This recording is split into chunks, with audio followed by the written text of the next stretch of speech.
La mission, c'est précisément aller caractériser un peu les écosystèmes profonds et si possible rajouter quelques espèces emblématiques qui avaient échappé aux inventaires faits dans les zones moins profondes. Donc voilà, c'est à la fois essayer de caractériser les paysages sous-marins, les biocénoses, les faciès comme on appelle, des assemblages de gorgones avec certaines éponges, etc., qui caractérisent bien ces zones profondes et qui ont échappé un peu aux inventaires jusque-là. Et en parallèle aussi essayer, autant que possible, de rajouter quelques espèces aussi aux inventaires faits, puisqu'encore une fois, au-delà de 40 mètres, il y a quand même peu d'observations faites. Au-delà de 80 mètres, n'en parlons pas. Et finalement, des missions comme ça d'une quinzaine de jours, 3 semaines de plongée profonde, le plus souvent permettent de ramener des nouvelles espèces qui avaient, alors pas des nouvelles espèces pour la Méditerranée, mais des espèces qui n'avaient pas été inventoriées dans la zone étudiée. C'est vraiment un travail naturaliste en fait, hein.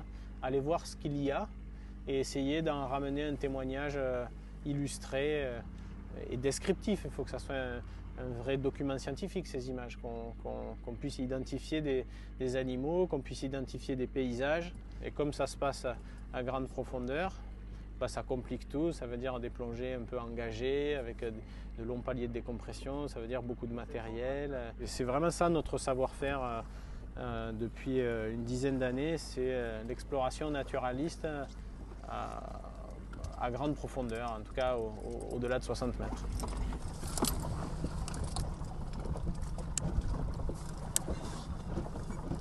On plonge avec des recycleurs à circuit fermé et à gestion électronique de mélange qui permettent d'abord d'avoir beaucoup d'autonomie puisqu'on a un circuit fermé, on ne gaspille pas d'air, il n'y a pas de bulles émises, donc le gaz expiré est recyclé.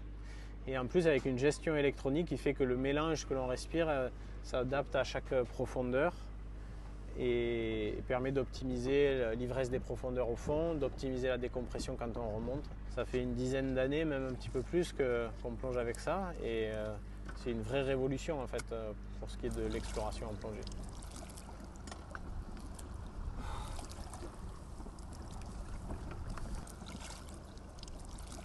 Il est venu nous voir en attendant la sortie des plongeurs.